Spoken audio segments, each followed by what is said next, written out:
கல்பதரோர் கலிதம் பலம் சுகமுகாத் அமிர்தத்ரவ சயுதம் பிபத பாகவதம் ரசமாலயம் முகுரஹோ ரசிகா புவி பவுகாக.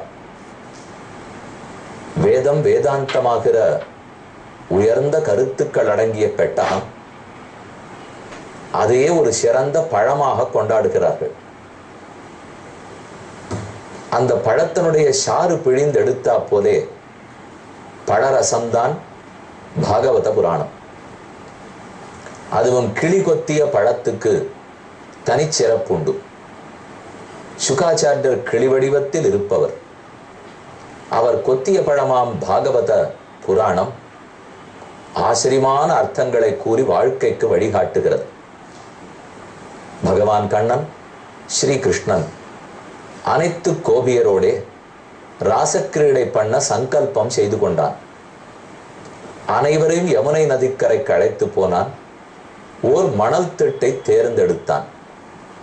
10வது ஸ்கந்தத்தில் 29வது அத்தியாயத்தில் 44வது ஸ்லோகத்தில் கூறுகிறார், உபகீயமான உத்காயன் வனிதாசத யூதபக மாலாம் பிப்ரத் வைஜயந்தீம் வியச்சரன் மண்டயன் வனம்.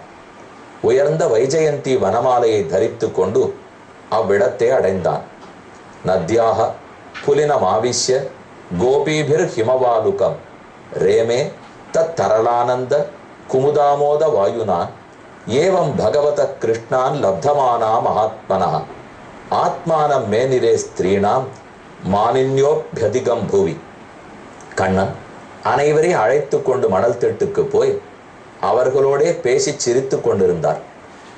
கண்ணனோட கூட நாம தான் இருக்கோம், மற்ற யாரையும் கண்ணன் கணிசிக்கவில்லை, நாம் அத்தனை தூர கண்ணனுக்கு நெருக்கமானவர்கள் என்று சற்றே அந்த பெண்களுக்கு செருக்கு தலை தூக்கிற்று. அகங்காரப்பட்டார்கள். நாம தான் எல்லாம் கண்ணனுக்கு, நம்மைத்தான் கண்ணன் கை கொண்டான் என்று தங்களுக்கு மட்டும் கண்ணன் சொந்தம் என்கிற ஒரு எண்ணம் அவர்களிடத்தில் உருவாகித்து. கண்ணன் அனைவருக்கும் பொது, பக்தர்கள் எல்லாருக்கும் கண்ணன் என்று நினைத்திருக்க வேண்டியவா, நாம மட்டும் கண்ணனுக்கு அருகாமையில் இருக்கோம் என்று நினைத்து கொண்டார்கள். கண்ணன் யோசித்தார். தாசாம் தத் சௌபகமதம் வீக்ஷ்ய மானஞ்ச கேசவக பிரசமாய பிரசாதாய தத்ரைவா அந்தரதீயத. இவர்களுடைய செருக்க குறைக்கணும் அப்படிங்கிறதுக்காக கண்ணன் அங்கேயே மறைந்து போனான். இனி அடுத்தது 30வது அத்தியாயம். கண்ணன் மறைஞ்சு போன பிற்பாடு நாம தப்பு பண்ணிட்டோம் அப்படின்னு பெண்கள் தெரிந்து கொண்டார்கள். நாம எப்படியாவது கண்ணனை தேடி கண்டுபிடிச்சுடணும், நாம் செருக்கற்றவர்களாக ஆகிவிட்டோம், கண்ணா தப்பு பண்ணிட்டோம்னு அவனிடத்துல விழுந்து மன்னிப்பு கேட வேணும் என்று பெண்கள் எல்லாருக்கும் ஆசை. கண்ணன் திரும்ப வருவனா என்று தேடிக்கொண்டு புறப்பட்டார்கள். அந்தர்ஹிதே பகவதி சஹசைவ விரஜாங்கனாக அதம் தம் அச்சக்ஷாணாக கருண்ய இவ யூதபம். ஆண் யானையை காணாமல் தவிக்கும் பெண் யானைகளைப் போலே கண்ணனிடத்திலிருந்து பிரிந்து விரக தாபத்தாலே பெண்கள் துடித்தார்கள். பப்ரச்சுர் ஆகாசவதந்தரம் பகிர்பூதேஷு சந்தம் புருஷம் வனஸ்பதீன் திருஷ்டோவஹ கச்சித் அஸ்வத ப்ளக்ஷ நக்ரோத நோமனஹ நந்தசூனுர் கதோ கிருத்வா பிரேம ஹாசாவலோகனைஹி. எங்களுடைய பிரேமத்தையும் எங்கள் சிரிப்பையும் எங்கள் பேச்சையும் கண் பார்வையும் பறித்து கொண்டு திருடிக்கொண்டு கண்ணன் எங்களை விட்டு போயிட்டான். எங்க கண்ணு எங்களிடத்தில் இல்லை, எங்க காது எங்களிடத்தில் இல்லை. ஆழ்வார்கள்லாம் பாசுரத்தில் தெரிவிக்கிறார், திருக்கண்ணபுரம் சபரி பெருமாளை சேவிக்கிறோம். எங்கு கண்ணனை நாம போய் சேவிச்சாலும் வச்சுங்களேன், கண்டவர் தம் மனம் வழங்கும் கண்ணபுரத்தம்மான்னு பாசுரம். காண்பவர்களெல்லாம் தங்க மனசையும் கண்ணையும் அவனிடத்துல சமர்ப்பித்து விடுவார்களாம். என் மனமும் கண்ணு மோடி எம்பெருமான் திருவடி கீழ் அணைய இப்பால் கைவளையும் மேகலையும் காணேன் கண்டேன் கனமகர குழையிரண்டு 4 தோளும். எங்கே பகவானுடைய கோயில், எவ்வளவுண்டெம்பெருமான் கோயிலின் நேர்க்கு இதுவன்னோ எழிலாதி என்னார் தாமே. திருமங்கையாழ்வாருடைய திருநெடுந்தாண்டகத்தில் திருவாலி திருநகரி பெருமானை பற்றி ரொம்ப ஆச்சரியமா பாடிட்டு இருக்கா. நரசிம்ம பெருமான் அற்புதமா சேவை சாதிக்கிறார். உற்சவமூர்த்தி இன்னைக்கெல்லாம் சேவிச்சுட்டே இருக்கலாம், அத்தான் அழகு. திருவாலியில உற்சவமூர்த்தியை சேவிச்சுக்கிறோம். பக்கத்து திவதேசம் திருநகரி, திருவாலி திருநகரின்னு சேர்த்து சொல்றதே தான் வழக்கம். அந்த பெருமான் ஆழ்வாருடைய எல்லாத்தையும் பறித்து கொண்டு விட்டாராம். இப்பால் கைவளையும் மேகலையும் காணேன்.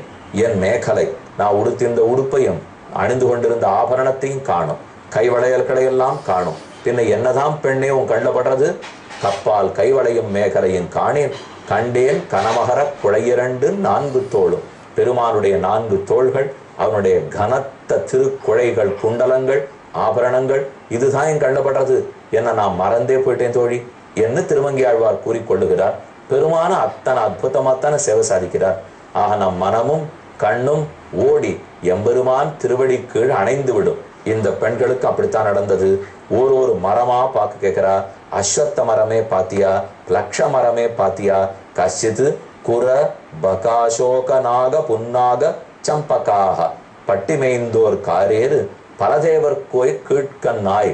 நாச்சியார் திருமொழி 143 பாசுரம் ஆண்டாள் பாடியிருக்கிறது. அதுல கடைசி 10 பாசுரங்கள் விருந்தாவனத்தே கண்டீரே. ஒரு பெண்ணு கேட்போம், பிருந்தாவனத்துல இந்த பெண்ணை பாத்திடா உங்க கண்ணில் பட்டாரா? ஆம், விருந்தாவனத்தே கண்டோமே, பிருந்தாவனத்துல பார்த்தோம் என்ன இன்னொரு பெண்ணு பதில் சொல்லுகிறாள். அதை போல இவ கேட்டுட்டே போறா. இந்த கண்ணனை இங்கேயானு பாத்திடா?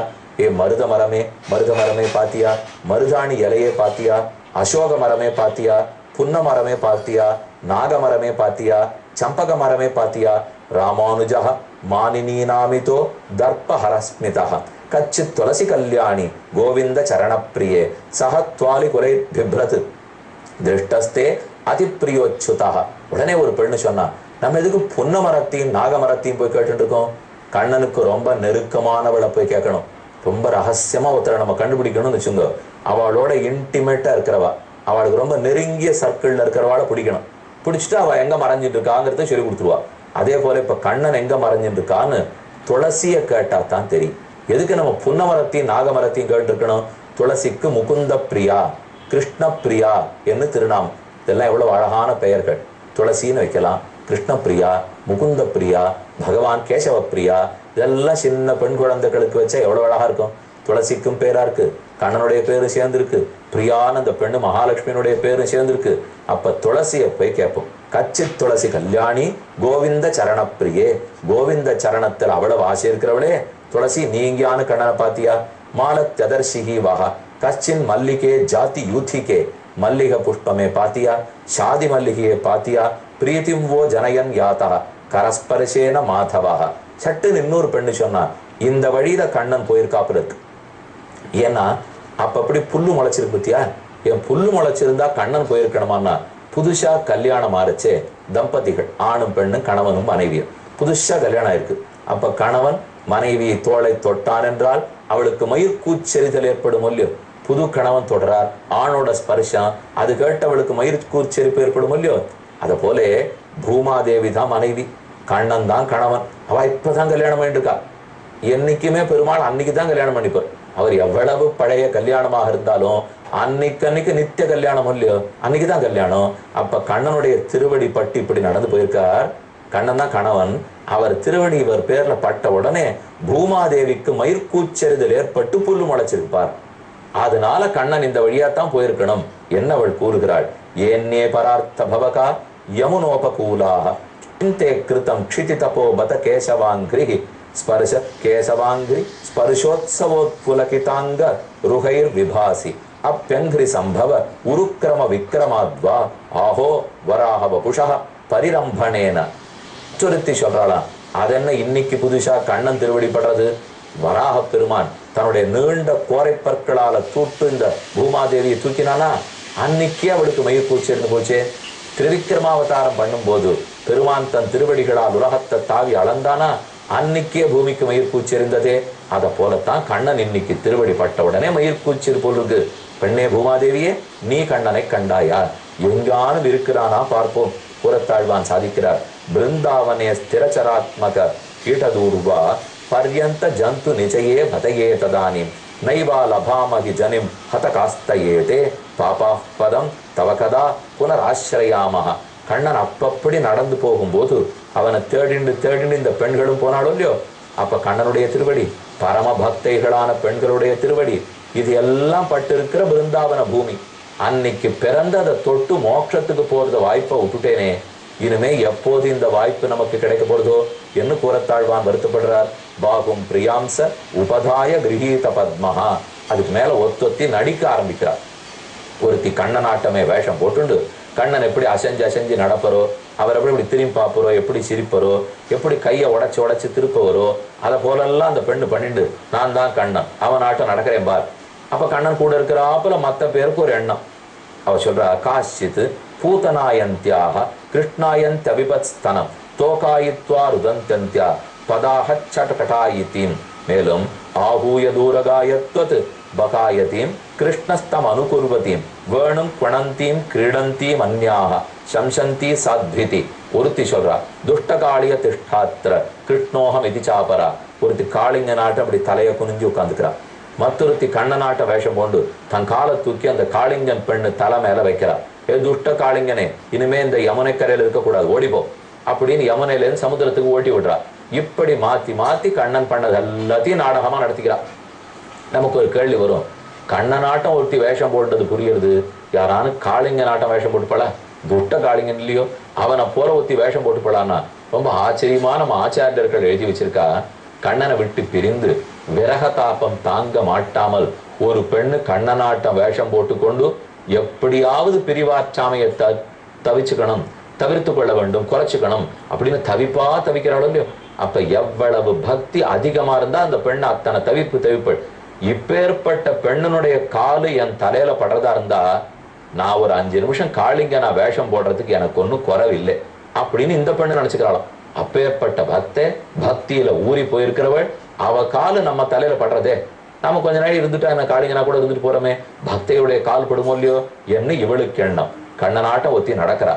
கிருஷ்ணோகம் பஷ்யத கதிம் லலிதாமிதி தன்மனாக மாபைஷ்ட வாத வருஷாபியாம் தத்ராணம் விஹிதம் மயா இத்யுக்த்வா ஏகேன ஹஸ்தேன யதன் உன்னதி தேம்பரம். நூத்தி யாரும் ஒன்னும் பயப்பட வேண்டாப்போ, நான் தோ நடந்து வந்துட்டேன், மொத்த பசுமாடு கண்ணுக்குட்டிகளையும் காப்பாத்த போறேன், இதோ கோவர்தனத்தை தூக்கி பிடிக்கிறேன் என்ன வெறுமை இப்படி கையை தூக்கி பிடிச்சு ஊத்தி காக்கிறா.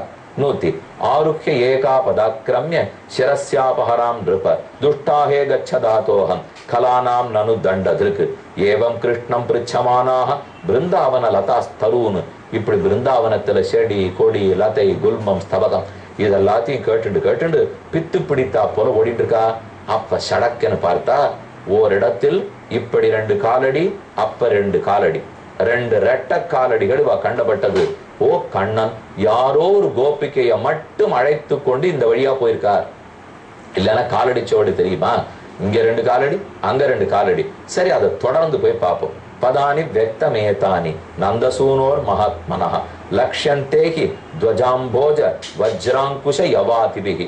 கண்ணனுடைய திருவடியில் இருக்கக்கூடிய சங்கம், சக்கரம், வஜ்ரம், அங்குஷம், தாமரை இது எல்லாம் ஆடி அவன் திருவடியில் இருக்கக்கூடிய அடையாளங்கள்லாம் தெரியுது. அந்த திருவடியை பின்பற்றே போறா. கொஞ்ச தூரம் போன அப்புறம் ஒரு திருவடி 2, அதாவது கண்ணனுடைய 2 திருவடி இருக்கு. பக்கத்து பெண்ணோட அடியை காணோம். ஆனா கண்ணனுடைய பாதம் நன்னா பதிஞ்சு இருக்கு. இப்போ முன்னாடி மேலோட்டமா இருந்து இப்ப பதிஞ்சிருது. என்ன நடந்திருக்கும்னா, எந்த ஒரு பெண்ணை கூண்டு போனானோ அவளுக்கு ரொம்ப செருக்கா போச்சு. கண்ணன் நம்மளை மட்டும் கொண்டு வந்திருக்கார், எல்லாரையும் விட்டுட்டு வந்திருக்கார். கண்ணா இனிமே என்னால நடக்க முடியல, கால் ரொம்ப வலிக்கிறது, என்னை தூக்கி தோல்ல வச்சுன்னு போ வேணும்னு கண்ணனை ஏவினா. அவர் விட்டு கொடுக்குறா. சரி தூக்கின்னு போறேனே அப்படிங்கிறதுக்காக தூக்கி வச்சுன்னு போயிருக்கார். இன்னும் கொஞ்சம் தூரம் நல்லா அடிபடிந்த சுவடுகள், பின்னாடி பெண்கள் தேடிண்டே போறவா என்ன கண்டுபிடிச்சா, கண்ணன் கிடைச்சானா, கோபிக்கு கிடைச்சாளா, என்ன ஆச்சுன்னு காத்திருந்து பார்ப்போம்.